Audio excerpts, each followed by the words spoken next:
मी माझ्या नित्याच्या वाङ्मयीन सेवेला सुरुवात करतो। सज्जनो, कालचा विषय या 8व्या अध्यायामधला 69वा श्लोक आपण पाहत होतो। अवधूत म्हणतात आणि नाथ महाराज आपल्याला समजून सांगतात की या प्रपंचाचा कठीण लागू नाशाशी मूळ स्त्री संगू येची विषयी गुरु पतंगू केला चांगू परियेसी। समुद्राचा विषय काल नाथ महाराज आपल्याला सांगत होते की भगवान अवधूत आणि यदुराजांच्या चर्चेमध्ये तो काल विषय आपण पाहिला आणि तो विषय संपत असताना अवधूत म्हणजेच आपल्यासाठी नाथ महाराज आपल्याला सांगतात की या प्रपंचाचा कठीण लागू, हा भवसागर, हा प्रपंच फार कठीण आहे आणि हा कठीण असण्याची कारण जी आहेत त्या कारणांपैकी एक प्रमुख कारण ते म्हणाले की नाथ महाराजांसारखा शांती ब्रह्म असलेला अत्यंत सात्विक आणि ब्रह्मज्ञानी जेव्हा आपण म्हणतो तेव्हा देहबुद्धी शून्य झालेलीच आहे हे वेगळं सांगायचं कारण, पण इतका सात्विक असा हा महापुरुष आणि शांतीचा सागर, शांती ब्रह्म, त्याच्याही पुढची उपमा त्यांना दिली की ते शांती ब्रह्मच होते। असे नाथ महाराज अवधूत महाराजांच्या आणि यदुराजांच्या संवादातलं आता जो विषय मांडणार आहे तो, सज्जनो लक्षात घ्या की या विषयाकडे नाथ महाराजांनी इतक्या बारीक सारीक निरीक्षणांसह आपल्याला समजून सांगतायत, म्हणजे साधन मार्गामध्ये जे जे काही अडचणीचे टप्पे आहेत त्यातला मुख्य अडचणीचा टप्पा, मुख्य अडचण हा विषय नाथ महाराजांसारख्या ब्रह्मज्ञानी पुरुषाला इतक्या खाली येऊन सांगावं लागतं। पहिल्यांदा ही गोष्ट लक्षात घेऊन या विषयाकडे आता आपण ते म्हणाले, प्रपंचाचा कठीण लागू नाशासी मूळ स्त्री संगू येच विषयी गुरु पतंगू केला चांगू परियेशी। संघाचं महात्म्य, संगतीचं महात्म्य मानवी जीवनात फार मोठं आहे। घडायला आणि बिघडायला संगतीच कारण। त्या संगती मध्ये मनुष्य कसा फसतो,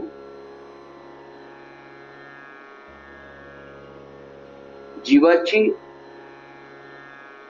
एखाद्या विशिष्ट संघाविषयीची जी आसक्ती आहे त्या आसक्तीविषयी नाथ महाराज फार स्पष्टपणे इथे बोलतात। दैवी 7वा श्लोक आहे 8व्या अध्यायातला, त्याच्यावरच्या ओव्या। दैवी गुणमयी जे माया तिचे सगुण स्वरूप त्या स्त्रिया तेथ प्रलोभ उपजया प्राणिया भोग भोगावया स्त्री सुखे। हावभाव विलासिनी गुणी व्यंकट कटाक्षांच्या बाणी पुरुष धैर्य कवच भेदोनी हृदय भुवनी संचरती। दारुनी कटाक्षांच्या घाई पुरुष धैर्य पाडले ठाई योषिता बंदी पाडिले नाही भोग कारागृही घातले। स्त्री भोगाचे जे सुख ते जाण पा केवळ दुःख तोंडी घालिता मधुर वीख परिपाकी देख प्राणांतू। दीपाची या अंगसंगा कोण सुख आहे पतंगा वळे अलिंगू जाता पैगा मरण मार्गा लागले। पुढीला पतंग निमाला देखती तरी मागेली या दीपी अति आसक्ती देवी स्त्री कामे एक ठकती एका अतिप्रीती पतंग न्यायी। देवी विवेकहीन मूर्खा लोलुप्त उपजे स्त्री सुखा तत्संगे मरण लोका न चुके देखा सर्वथा. दीप रूपाचे निकोडे पतंग जळोनी स्नेही बुडे. तेवी स्त्री संगे अवश्य घडे पतन रोकडे अधम तमी.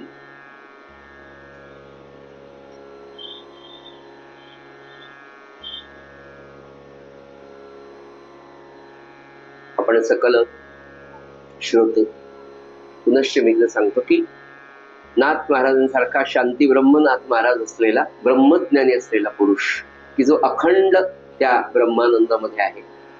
आणि तिथून खरं संतांच्या जीवनाचं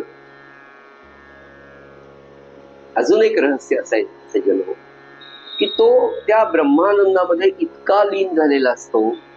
त्या ब्रह्मानंदामध्ये तो अखंड खरं म्हणजे त्या ब्रह्मानंदाच्या याच्यावर हिलकावत असतो.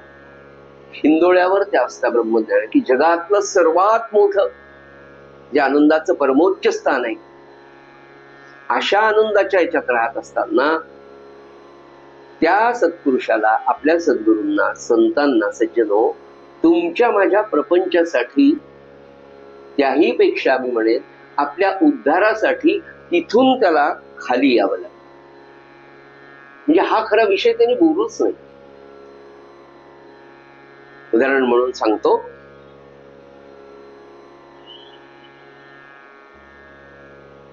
ते म्हणतात ना की राजाच्या पत्नीला म्हणजे राणीला गरिबांना खायलाही मिळत नाही याची कल्पनाच नसते. ती म्हणजे साधं भाजीपोळी खायला काय हरकत आहे, त्यांना तुकडे सुद्धा शिळे मिळत नाही. आणि हिला वाटतं भाजीपोळी कशी काय मिळत नाही, कारण ती तेवढ्यापर्यंत खाली येतच नाही, तिचा तो विचारच असू शकतो. तसं तुमच्या माझ्यासारख्या सामान्य माणसाच्या उद्धारासाठी प्रापंचिक विषय ब्रह्मज्ञानी पुरुषाला बोलताना किती खाली यावं लागतं. काल परवा माझ्या एक वाचण्यात गोष्ट आली की सत्पुरुष काय असतो मला. तर सत्पुरुष ब्रह्मानंदामध्ये तो लीनच असतो. थोडक्यात तरी सांगितलं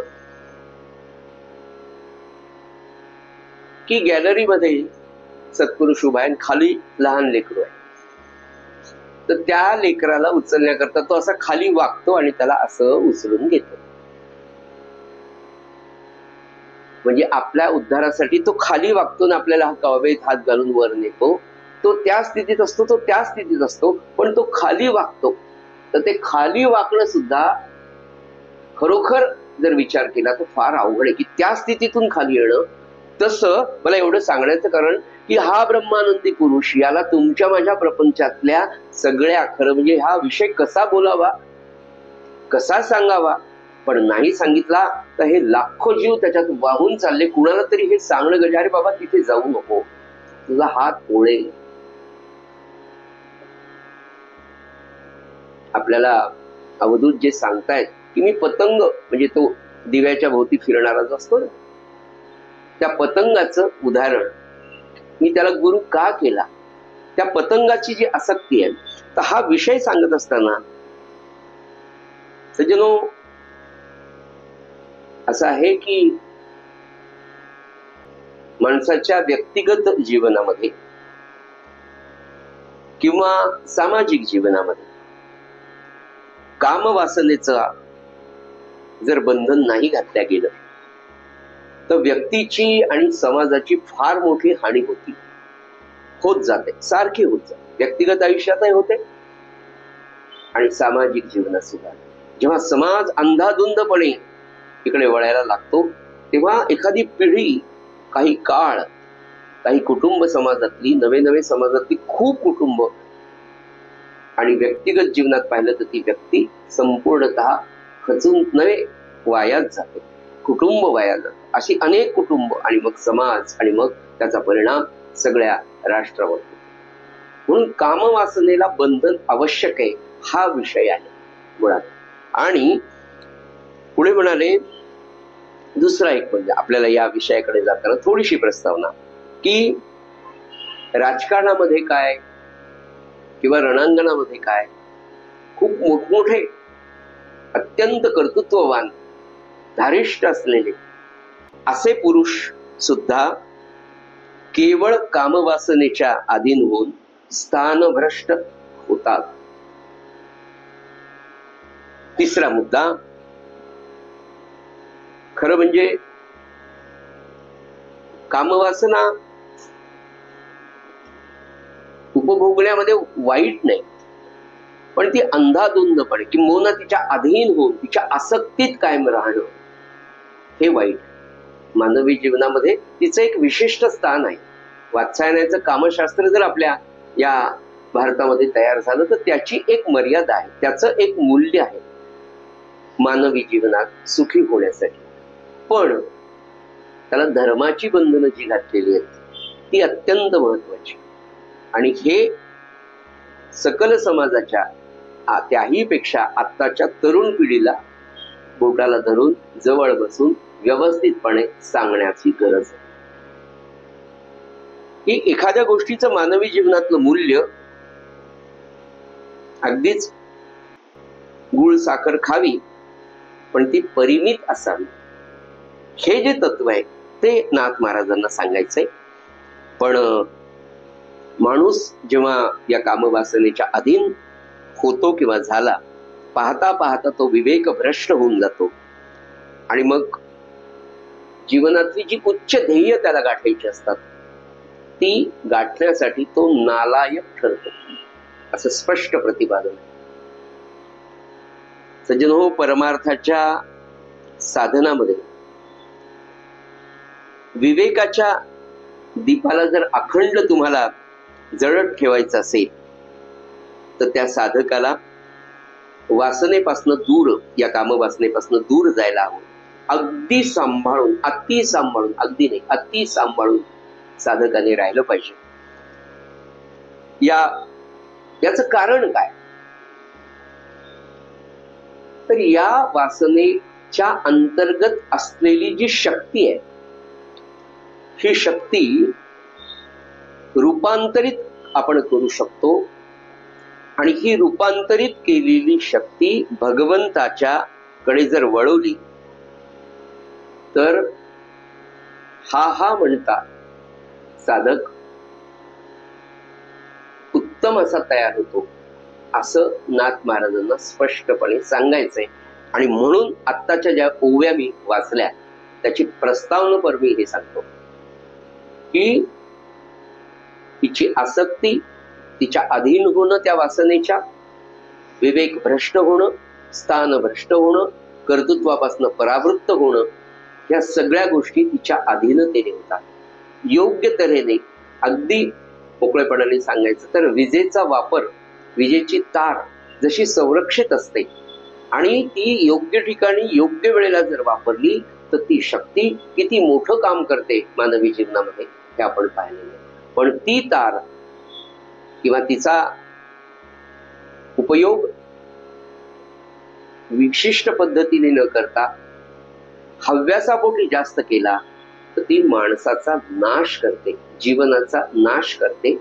तद्वतच ही कामवासनेची शक्ती रूपांतरित करून भगवंताकडे जर वळवली गेली तर साधक आत्मज्ञानाच्या मार्गावर भरभर प्रगती करू शकतो, आत्मज्ञानाला प्राप्त करून घेऊ शकतो, असं नाथ महाराजांना स्पष्ट सुचवायचं. किंबहुना मी तर असं म्हणेल, आपण जर पाहिलं तर नैष्टिक ब्रह्मचर्य असलेले जेवढे म्हणून थोर साधक होऊन गेले त्यांनी आपल्या जीवनात भगवंताची प्राप्ती निश्चेषपणे प्राप्त केली. आत्मज्ञान, ब्रह्मज्ञान त्यांनी प्राप्तच करून घेतलेले आहे. हे त्याचं वैशिष्ट्य आहे. आता ही सृष्टी पहिलीच होईल, दैवी गुणमयी जे माया तिचे सगुण स्वरूप त्या स्त्रिया. परमात्म्याला जेव्हा ही सृष्टी निर्माण करावी लागली तेव्हा परब्रह्मानी महामूळ माया, महामाया या शब्दांनी हे विश्व रचण्यासाठी त्याची जी व्यक्तिगत शक्ती होती ती मूळ माया या स्वरूपामध्ये प्रगट झाली आणि हे विश्व निर्माण झालं.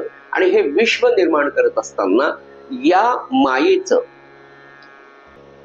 सगुणात्मक स्वरूप जर काही असेल तर जितक्या म्हणून आकर्षित होणाऱ्या विश्वामधल्या वस्तू आहेत त्यातली सगळ्यात जास्त दैवी गुणमयी जे माया ती सगुण रूप घेऊन आलेली आहे. त्या आहेत नाथ अवधूत सांगतात की स्त्रीच्या रूपानं ती माया उत्पन्न झाली. आणि नाथ महाराज असं सांगतात की कामवासनेच्या अधीन होणं हेच खरं नाशाचं मूळ आहे. अधीनता, आसक्ती, प्रचंड ममत्व, प्रचंड आसक्ती हे त्याचं सूत्र आहे. आणि हा सगळा नाश कसा घडून येतो हे शिकण्यासाठी आपल्याला पतंगाचं उदाहरण नाथ महाराज देतात. आणि मग म्हणतात की त्या परमात्म्याने जी माया निर्माण केली तिचं सगुण स्वरूप ही स्त्री आहे. स्त्रीच्या आधारानेच माणसाला कामवासना भोगण्याची बलवत्तर इच्छा प्राण्याला होते. तिच्यामधून उदय पावणारा जो प्रपंचाचा पुन्हा पाश आहे तो माणसाला अजून त्या ममत्वामध्ये, त्या आसक्तीमध्ये गुंतून टाकतो.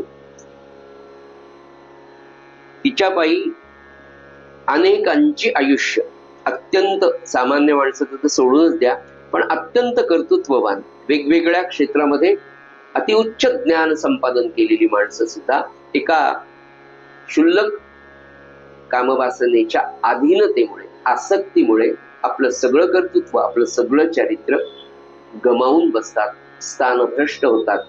आणि जे ध्येय त्याच्या कर्तृत्वाला शोभेल असं तो प्राप्त करू शकतो तो केवळ याच्या अधीनतेमुळे त्याच्यापासून परावृत्त होतो, नालायक ठरतो.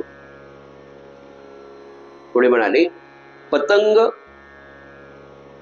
दिव्याला जे आलिंगन देतो आणि मरून जातो, एवढी आसक्ती त्या पतंगाला दिव्याची असते.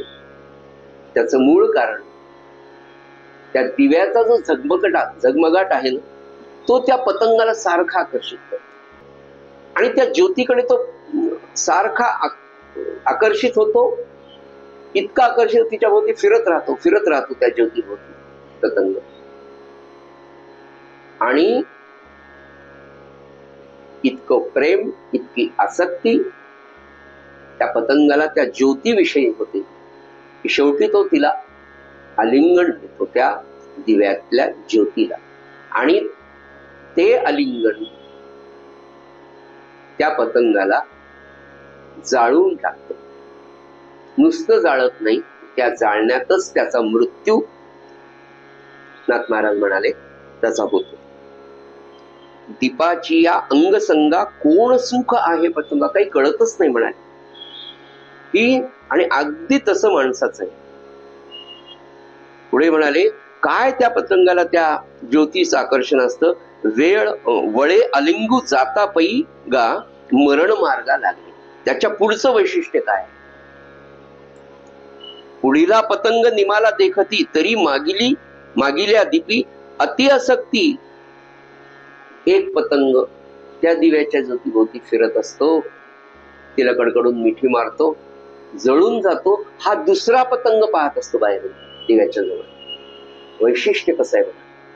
आणि तो पाहतोय की त्याला तिने आलिंगन दिलं, तो मरून गेला तरी हा दुसरा त्याच आसक्तीने, त्याच ममत्वाने पुन्हा त्या दिव्याच्या ज्योतीला फिरत असतो त्याच्या बाजूला. तोही तसा. पुढे म्हणाले, देवी स्त्री कामे एक ठकती एका अतिप्रीती पतंग न्याय. त्या पतंगाच्याच न्यायाप्रमाणे मानवी जीवनात मनुष्य स्त्री संगाने अशाच प्रकारे ठकतो आणि स्वतःचं नुकसान होतं. एक माणूस, समाजामध्ये अनेक माणसं, महाराष्ट्राच्या लोकनाट्य परंपरेचा जर अभ्यास केला तर साधारण 50, 60, 70, 80च्या दशकापर्यंत महाराष्ट्रामध्ये लोककलेच्या माध्यमातून जे जे काही प्रयोग झाले त्या सगळ्या प्रयोगांमध्ये महाराष्ट्रातल्या कितीतरी गावातल्या, कितीतरी कुटुंबातली, कितीतरी माणसं शेती, घर, दार, संसार सगळं सोडून केवळ स्त्री संघासाठी, स्त्रीच्या आसक्तीपोटी आपलं घरदार, जमीन जुमला विकून संसारात बेचिराग करून गेले. अशी अनेक माणसं इतर जी पाहत होती ती पुन्हा त्याच मार्गाने जातात. तेव्हा पतंग न्यायी एका अतिप्रीती पतंग न्यायी, असे अनेक घराणी या ठिकाणी उद्ध्वस्त झालेली नाथ महाराज म्हणाले आपल्याला पाहायला मिळतात. मनुष्य जीवनातला हा केवढा दैव दुर्विलास आहे म्हणाले. पहा पा कांता आणि सोने वस्त्रे आभरणे रत्ने, मायेने रचिले पडणे पतना कारणे जनांच्या. ऐकली येशिया नरकी घाली, सुवर्ण नोभे नलकुवरी, रत्ने भूषणे तत्काळी नरक मेळी घालती. सज्जन हो, नाथ महाराजांसारखा ब्रह्मज्ञानी पुरुष किती चिंतन आपण या पद्धतीने त्याच्याकडे पाहावं असं मला वाटतं. एवढा मोठा संत महात्मा आणि हा विषय त्याला बोलावा लागतो. काय असेल मला तुम्हाला सांगताना तुमच्या चेहऱ्यांकडे पाहावं वाटत नाहीये. माझ्या संतोषापोटी नाथ महाराजांसारखा एवढा ब्रह्मज्ञानी पुरुष अखंड भगवंताच्या चिंतनात राहिलेला, पण म्हणतात तसं ते बुडत हे जन न देखवे डोळा, म्हणून ते असं सांगतात. काय सांगावं म्हणाले नाथ महाराज म्हणाले कामवासना, सोनं, वस्त्र, अलंकार इत्यादी सगळ्या गोष्टी मायेची अस्त्रे असा शब्द त्यांनी वापरला. ही सगळी मायेची आहे आणि त्याच्या नादाने स्त्री पुरुष दोघेही फसतात. ते अवघेचे अनर्थकारी मी नले योषिता शरीरी, ते देखताची पुरंदरी त्या नरा ओढावया पै नाही. सुंदर स्त्री असेल, सुंदर पुरुष असेल,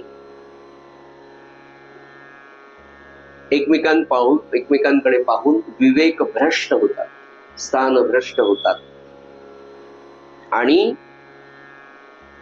लालसेने शरीर भूक भोगतात. त्या सगळ्यांच्या वाट्याला नाथ महाराज म्हणाले शेवटी दुःखच आहे. दिव्यातील पुढची ओवी अशी म्हणाले दिव्याच्या ज्योतीतला झगमगाट पाहून इतका आकर्षिला जातो तो पतंग म्हणाले आणि जळून जातो. नाथ महाराज सांगतात अगदी अशीच अवस्था कामवासनेच्या बळी पडणाऱ्या स्त्री पुरुषांची मानवी जीवनात होती. पुढे म्हणाले हरिचरणांना सुंदर ओवी इथे, ज्याची माया अजेंद्रिया बाधी, दासा सम्मुख नव्हे त्रिशुद्धी, ज्यांची अतिप्रीती गोविंदी, त्यासी कृपानिधी रक्षिता. आता विषय फार सुंदर आहे. हे सगळं मायावी आकर्षिलं जाणार, सारखं आकर्षित होणार. खरोखरच आहे ना की किती किती माणसाच्या वेगवेगळ्या प्रकारच्या वासना, कामवासना म्हणत असताना एक आपल्या लक्षात आहे, पण कामना हा मूळ शब्द आहे. कामना, असं मला मिळावं, असं मला पाहिजे, मी त्याच्याकडे, मला हे हवं, मला ते हवं, या डोळ्यांनी जे जे आपण पाहतो आणि ज्याच्याकडे आकर्षित होतो ती सगळी माया आहे. आणि ती मला ते मला मिळावं, ते मला मिळावं.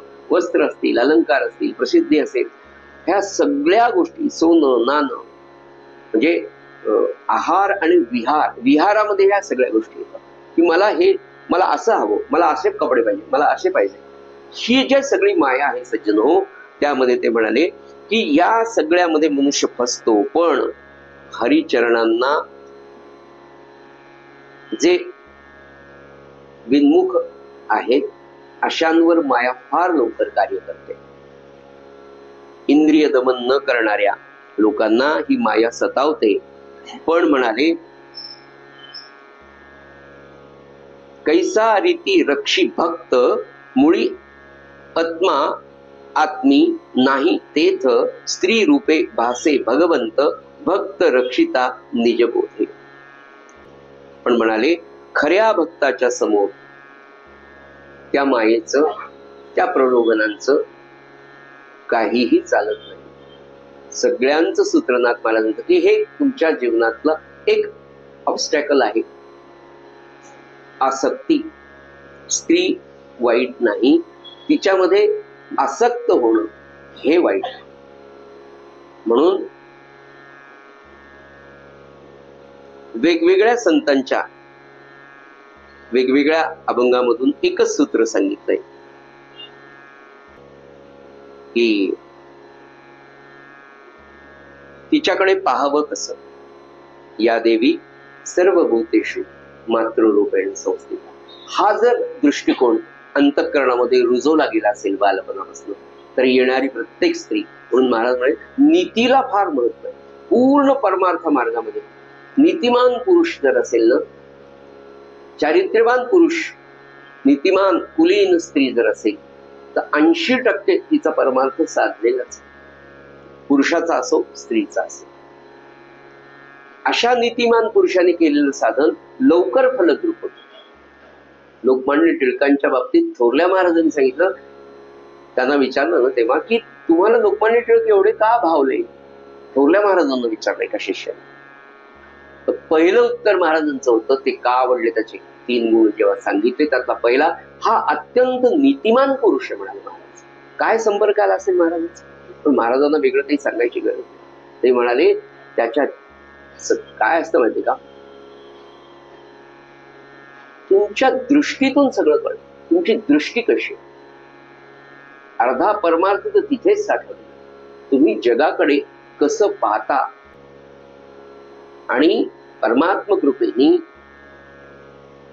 सगळ्या मातांना, स्त्रियांना एक वेगळा सिक्स सेन्स जो आपण म्हणतो तो असतोच, बरोबर त्यांना कळतं. आणि त्या बरोबर परमात्म कृपेने योग्य अंतर ठेवून राहतात. म्हणून म्हटलं ना की एक दृष्टिकोन आयुष्यातला फार महत्वाचा आहे. नीतिमत्तेला त्यांनी फार सांगितलं की जी जी म्हणून स्त्री दिसेल तिच्यामध्ये आपली आई शोधावी, नाही जमलं तर मुलगी शोधा. आणि खरोखर आहे की जगामध्ये तुम्ही आपण जर पाहायला गेलो ना, कितीतरी मुली अशा असतात की पाहिल्याबरोबर असं वाटतं अरे अशी मुलगी आपल्याला पाहिजे. इतक्या सात किंबहुना हा दृष्टिकोन सारखा जर तुम्ही डेव्हलप करत गेलात तर परमात्म कृपेने प्रत्येक स्त्री हर नारी नारायणी लगेल.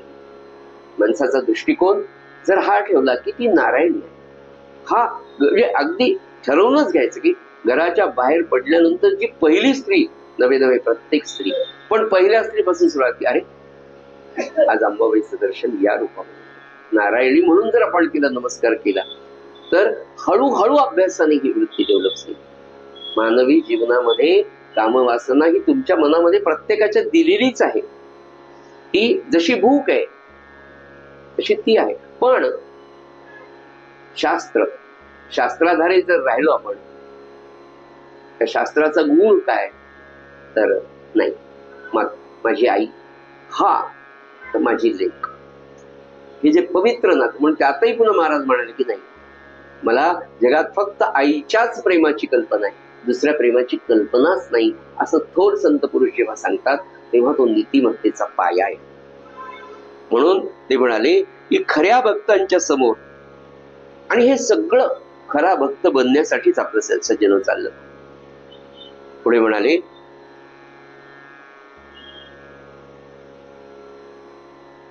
वनिता देखून गोमठी, विवेकाची होय नष्ट दृष्टी, प्रलोभे उपभोगा देती मिठी, ते दुःख कोठी भोगिती.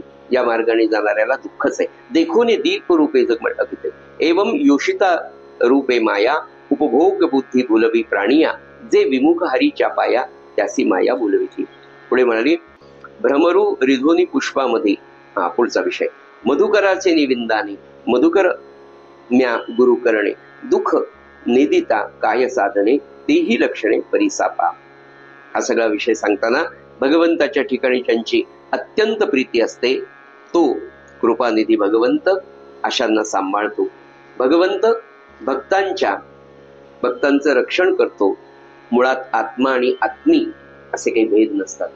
म्हणजे स्त्री पुरुष नाही, स्त्रीच्या आत्म्याला आत्मी म्हणायचं, पुरुषाला आत्मा असं नाही म्हणाले. स्त्री पुरुषाच्या दोघांच्याही ठिकाणी एकच भगवंत असतो. तिथे स्त्री पुरुष असा भेद नाही. एकच भगवंत हा स्त्री पुरुषांमध्ये विलसत असतो. आत्मज्ञानाने अशी समदृष्टी आलेला भक्त कामवासनेला कधीच बळी पडत नाही. आणि असा सगळा विचार करत असताना शेवटची जी ओळ आहे ना, तिचा अर्थ सांगतो. आत्मज्ञानाने अशी समदृष्टी असलेला भक्त कामवासनेला बळी पडत नाही. नाथ महाराजांच्या या गुरुच्या संदर्भातल्या शेवटच्या ओवीच्या अर्थातून असं वाटतं कधी कधी, असं मनात येतं की मग समर्थ सद्गुरू प्रल्हाद महाराजांना हे आत्मज्ञान केव्हा प्राप्त झालं असेल की ज्याची समदृष्टी होती. स्त्री पुरुष ज्याला सारखाच वाटायचा, नारी नरम दोन्ही ज्याला रामरूप होई, अशी दृष्टी पूज्य श्री महाराजांची आधीच होती. तारुण्य तर नंतर आलं. म्हणजे या महापुरुषाला आत्मज्ञान केव्हा झालं असेल, असा एक सहज विचार आपल्याला स्पर्शून जातो आपल्या सद्गुरूंच्या बाबतीत. पुढे म्हणाले, भ्रमरू रिधोनी पुष्पामध्ये फूल तरी, त्याच्या आधीच एक मधुकरी चेनी विंदाने, मधुकर म्या गुरु करणे, दुःख नेदिता कार्य साधने, तीही लक्षणे परिसापा. पतंगाचं सूत्र तेवढंच सांगितलं. अत्यंतिक अधीन होणं, अत्यंतिक आकृष्ट होत जाणं आणि एखाद्या गोष्टीकडे आकृष्ट झाल्यानंतर त्याच्या अधीन होऊन, आसक्त होऊन त्याचा अंत कसा होतो, तो पतंगाचं उदाहरण अवधूत म्हणाले. हे मी शिकलो की असं अधीन कोणाच्या व्हायचं नाही, असं व्हावं आपल्याला जीवनात जायचं नाही, त्या वासनेकडे अशा पद्धतीने पाहायचं नाही. अवधूत ब्रह्मचारीच होते, त्याच्यामुळे तो प्रश्नच नव्हता. पुढे म्हणाले, आता पुढचा गुरु 12वा गुरु सांगतात ते. नाथ महाराज म्हणाले, मधुकर म्हणजे भ्रमर, त्याला मी गुरु केला. म्हणाले पुढचा, मधुकरा म्या गुरु करणे. भ्रमर रिधोनी पुष्पामध्ये, फूल तरी उचुंबो नेदी, आपुले करी अर्थ सिद्धी, चौखट बुद्धी भ्रमराची. तैसीच योगी याची परी, ग्रास मात्र घरोघरी, भिक्षा करून उदर भरी, पीडा न करी ग्रहस्ता. प्राणधारणे पुरते योगी मागे भिक्षेते, समर्थ दुर्बळ विभागाते, न मनुनी चित्ते सर्वथा. रिधोनी कमळी पाशी, भ्रमरू लोभला आमोदासी, पद्म संकोचे असतासी, तेची भ्रमरासी बंधन. जो कोरडे काष्ट भेदूनी जाय, तो कमळदरी गुंतला गाठाय, प्रिया दुखवेल म्हणून राहे, निर्गमू न पाहे आपुला. तैसाची जाण संन्यासी, एके ठाईला लाहिला लोलुपचेसी, तेची बंधन होय त्यासी, विषय लोभासी गुंतला. भ्रमराला 12वा गुरु मी का केलं असं अवधूत यदुराजाला सांगत असताना पहिलीच ओवी आहे, दुःख नेदिता कार्य साधणे. कोणताही किंवा कुणालाही कमी जास्त न लेखता प्रत्येकापासून गुणदृष्टीने त्याचं जे काही सार आहे ते ग्रहण करणं, हे भ्रमराचं सगळ्यात मोठं वैशिष्ट्य, लक्षण, गुणधर्म अवधूत सांगतात. काय होतं, सामान्य माणूस विवेकाने प्रत्येक प्राण्यामध्ये सार रूपाने असलेला भगवंत पाहू लागला तर या जन्मामध्ये त्याला आत्मज्ञान झाल्याशिवाय राहणार नाही, हे त्यांना सांगायचं. अत्यंतिक सकारात्मकता आपल्या विचारांमध्ये, किंबहुना आपल्या दृष्टीमध्ये, किंबहुना आपल्या आचरणामध्ये टप्प्याटप्प्याने आणत राहणे. आणि सगळ्यांचा सार ते एवढंच म्हणाले की जिथे जिथे म्हणून आपली दृष्टी जाईल, जे जे आपल्या दृष्टीला पडेल त्या त्या ठिकाणी भगवंताचं रूप जर आपण पाहू लागलो तर नाथ महाराजांसारखा सत्पुरुष सांगतो की याच जन्मामध्ये तुम्हाला आत्मज्ञान प्राप्त होईल. हा विषय समजून सांगण्यासाठी त्यांनी भ्रमराचं उदाहरण घेतलं. भ्रमराची जी वृत्ती आहे मुळात ती मधुकरी वृत्ती आहे. माधुकरी मागतात की ती मधुकरी वृत्ती. आणि अवधूत असं म्हणतात की खरोखर ही शिकण्यासारखी आहे. कोणती? दुःख निदिता कार्य साध. दुसऱ्याला दुःख न देता आपलं कार्य साधून घेणं, कार्य साधून घेणे याच्यात सुद्धा आपल्या मनात काही विकल्प येऊ शकतो. तो विकल्प मनात ठेवू नका. आपलं कार्य शांतपणे करणं, त्याला लुटणं नाही, पण आपलं कार्य करायचंय, त्याला दुःख होता कामा नये. कसं आहे म्हणाले ते की तो जो भ्रमर आहे दिवसभर वेगवेगळ्या फुलांमध्ये आणि त्या वेगवेगळ्या फुलांमध्ये शिरतो खरा, पण त्या फुलांच्या अत्यंतिक असलेल्या नाजूक असलेल्या पाकळ्यांना थोडाही त्रास होणार नाही याची एवढी काळजी भ्रमर घेत असतो. आपण कधी पाहत नाही, पण पक्षी मित्र जे असतात ते जेव्हा काम करतात ना तर त्यांचे ऑब्झर्वेशन्सचे काही रिसर्च पेपर पण आहेत. आणि संतांचं जे ऑब्झर्वेशन ते अजून त्याच्यापेक्षा वेगळे. त्याच्यातूनच ते आपल्याला सांगतात की तो भ्रमर इतक्या शांतपणे हे सगळं आपलं काम करतो. वेगवेगळ्या आकारांची फुलं आहेत, वेगवेगळ्या काय म्हणतात त्याला पाकळ्या, त्याची नाजूकता ती सगळी तो लक्षात घेतो. म्हणजे तुम्हाला मी काय सांगू की डोंगरांमध्ये असलेल्या काही वेली, काही छोटी झाडं असतात, त्यावर इतके नाजूक फुलं येतात की छोट्या माशीचं वजन सुद्धा त्या पाकळ्या सहन करू शकत. अशा फुलांच्या मध्ये हा भ्रमर जाऊन बसतो, पण त्याचं वजन त्या फुलावर पडू देतो. किती मोठी गोष्ट आहे. तो असा स्वतः पंखांच्या साहाय्याने उडत असतो आणि त्यातला मकरंद, त्यातला परिमळ सेवन करत असतो. त्याचं वजन त्या फुलावर पडू देत, त्या पाकळ्यांवर पडू देत नाही. त्या पाकळ्याला साधी सुद्धा रेष येईल असं तो वागत नाही. हे सगळ्यात मोठं वैशिष्ट्य आहे आणि हे साधकाचं वैशिष्ट्य आहे. महाराज म्हणाले ना की आपल्या बोलण्यात चालण्यात नाही तर आपल्या पाहण्यात सुद्धा प्रेम पाहिजे. आपण कोणाला खुपू नये असं आपलं वागणं असावं.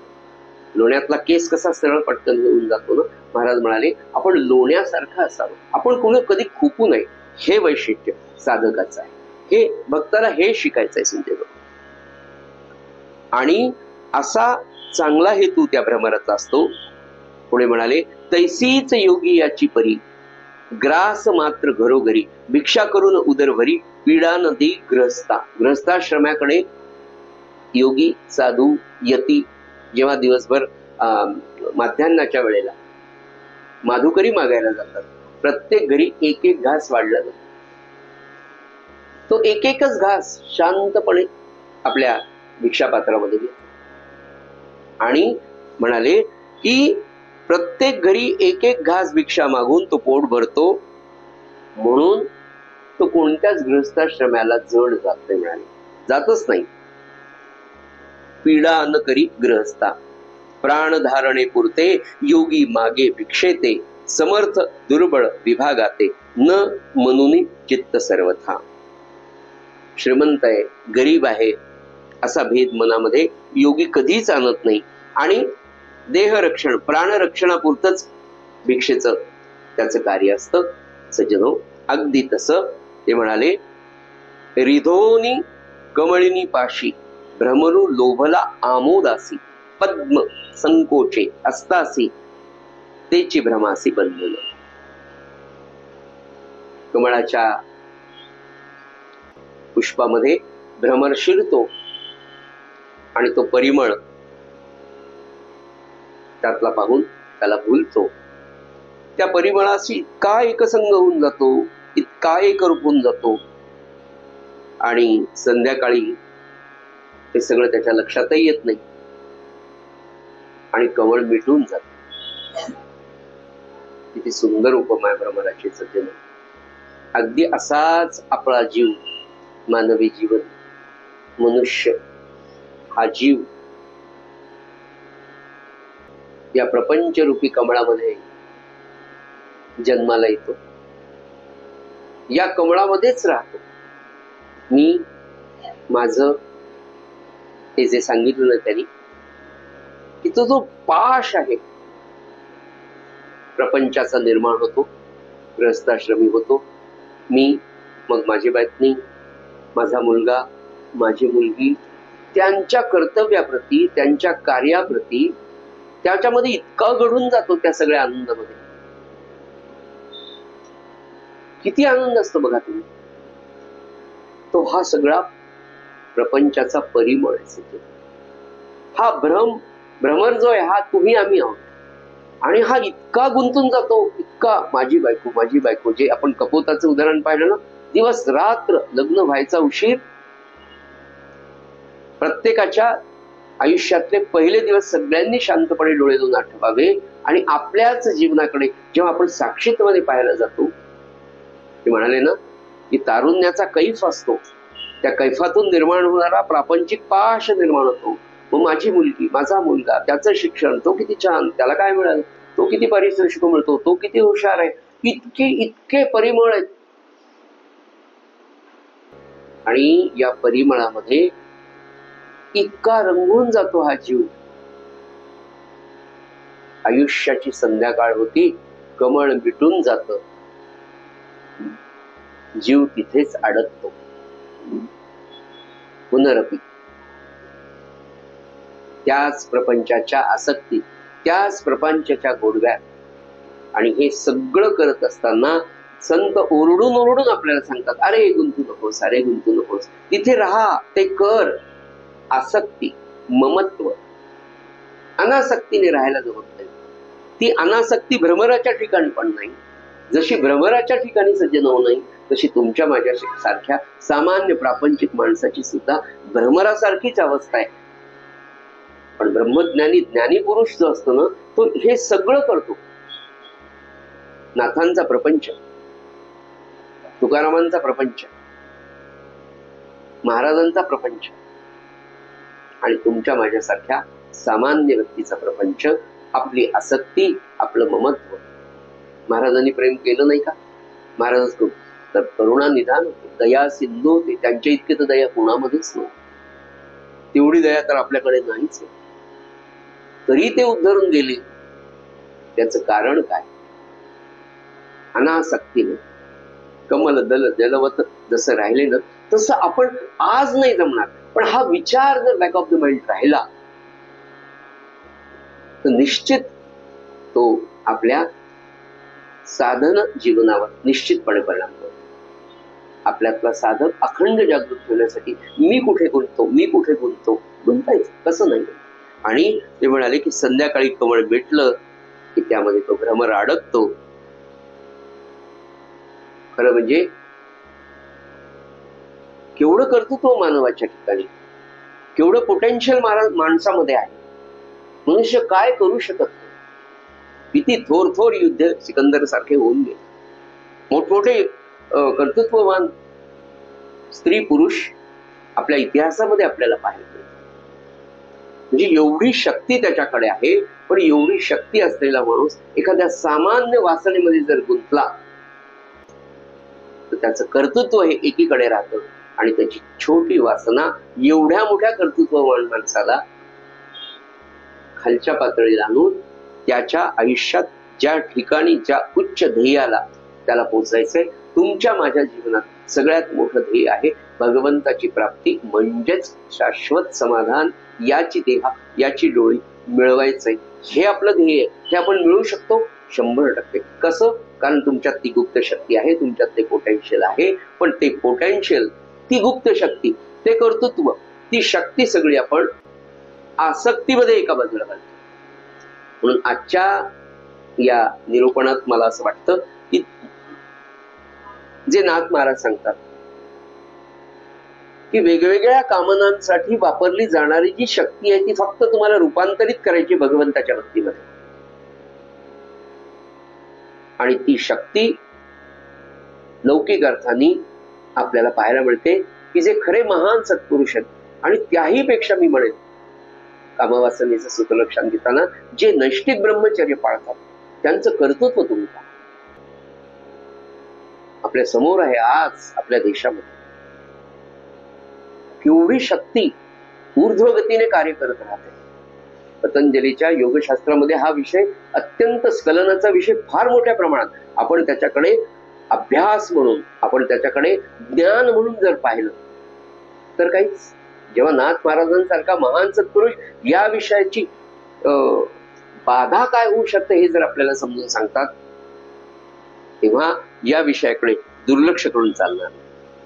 ही एवढी मोठी शक्ती त्या भ्रमराकडे की कठीणातला कठीण लाकूड तो फोडून काढू शकतो, पोखरून काढतो, पण त्याला त्या कमळाच्या याच्यातून बाहेर येता येत नाही. तिथे त्याचा जीव गुंतणे. जीव गुंतणे हा फार गोड शब्द आहे. नाही हो, लेकरामध्ये जीव गुंतवतो. नाही हो, तो भरत राजा आणि इतकं छान पाडस. पण सूत्र लक्षात घ्या, आसक्ती, ममत्व.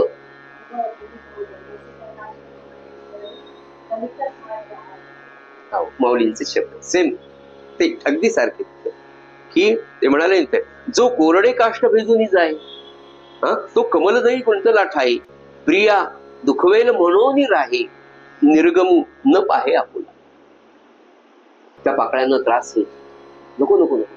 असतात बघा काही माणसं स्वतःचं नुकसान करून घेतात. पण दुसरं दिवसभर मी म्हटलं तुम्हाला, एक तर म्हणजे उदाहरण म्हणून मी सांगतो, एक जण गेले आपल्या सद्गुरूंच्या घरी, ते दार बंद झालं. त्यांच्याजवळ 2 लेकरं, बायको, रात्रीची वेळ, संस्थान खेडेगावातलं होतं आणि फार कमी माणसं संस्थान. यांना पोचायला तिथे रात्री 10:30-11 वाजले. ते संस्थांमध्ये आत बाहेरचं गेट खूप दार नव्हतं, ते लावून घेतलं होतं. यांनी रात्रभर बरेच आवाज दिले पण गेले. शेवटी रात्रभर ते म्हणजे नको महाराजांना कसं काय उठवायचं, आपणच उशीर आलो, दार बंद झालं. दोघं नवरा बायको लेकरांना जवळ घेऊन रात्रभर त्या गेट मध्ये झोपले. पण म्हणले नको, त्यानं सकाळी काकड आरतीला उठू.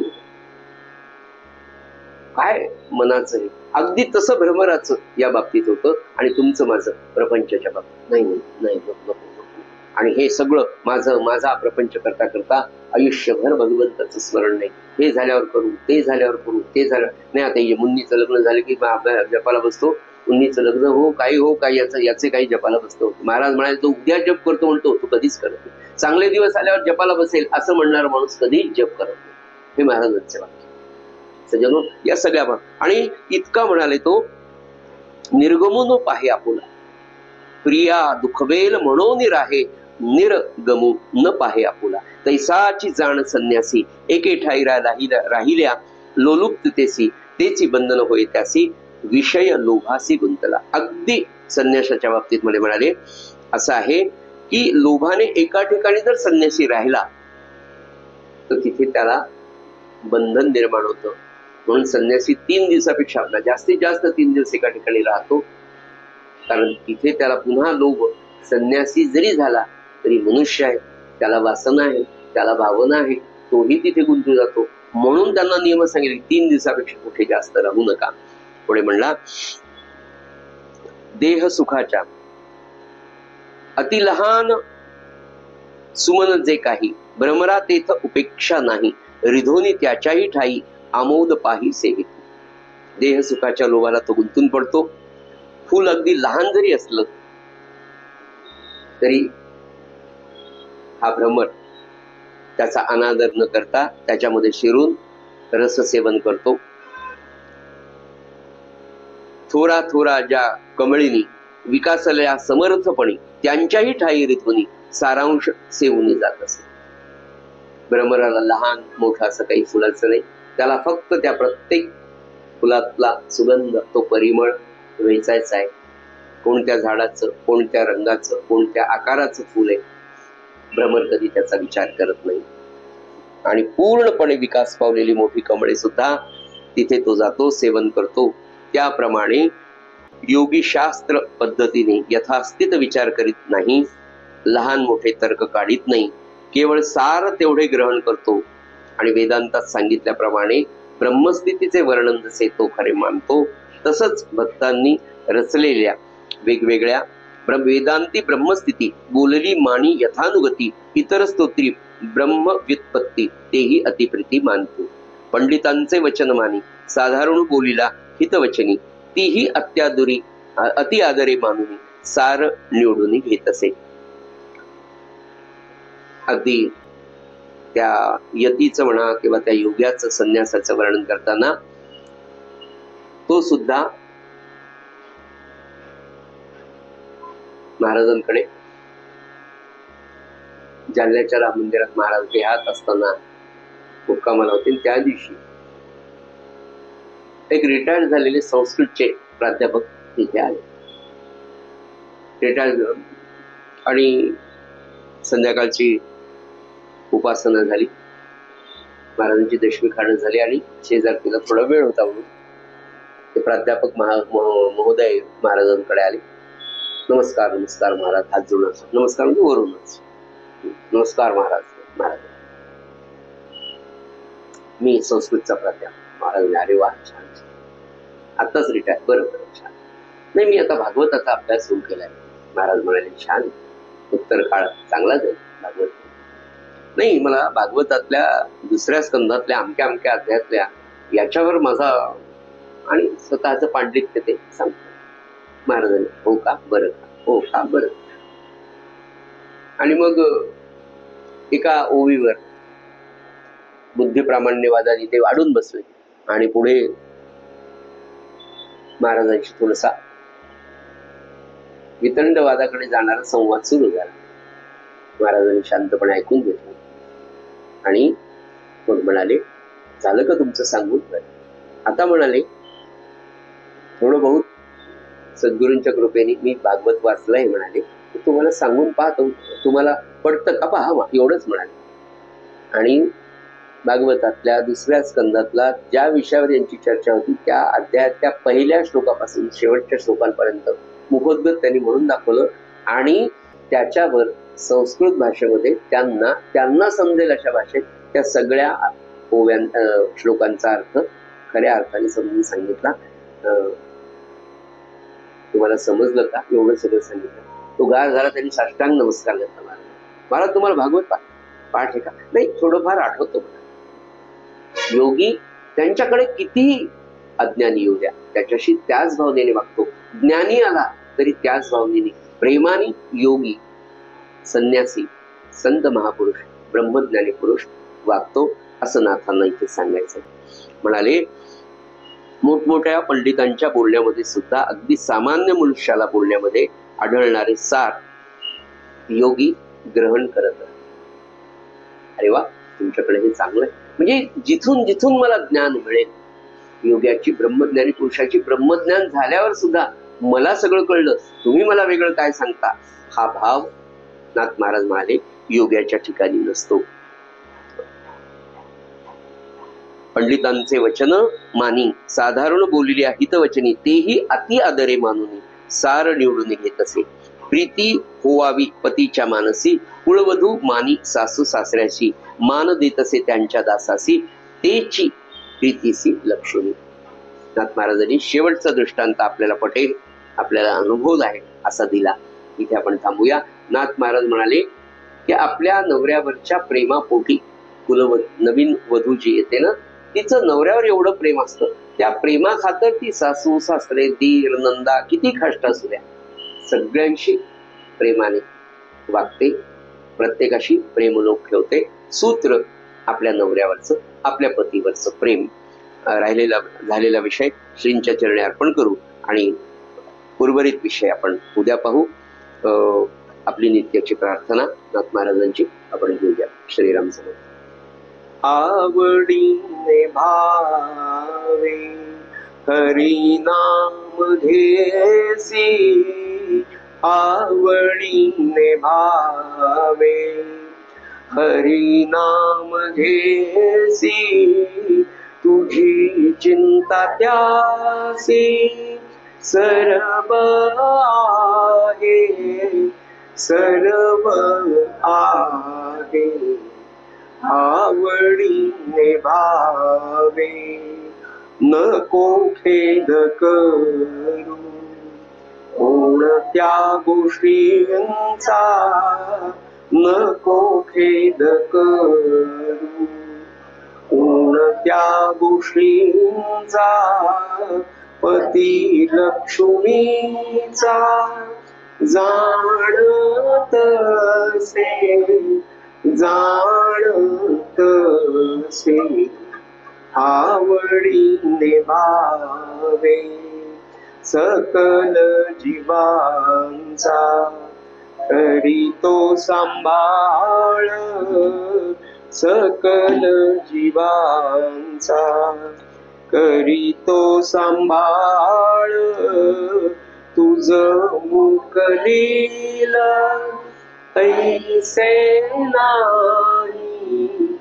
ऐसे नाही आवडीने भावे जैसी स्थिती आहे तैशा परी राहे जैसी स्थिती आहे तैशा परी राहे कवतुक पाहे संचिताचे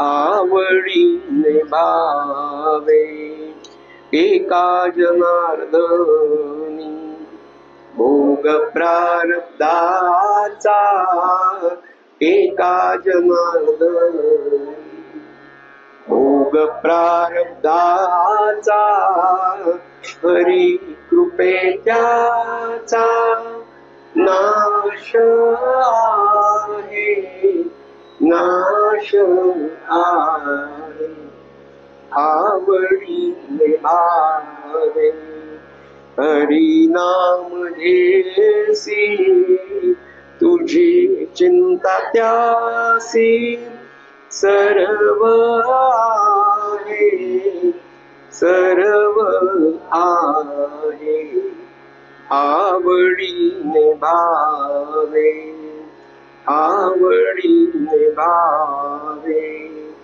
आवडीने भावे सद्गुरुनाथ महाराज की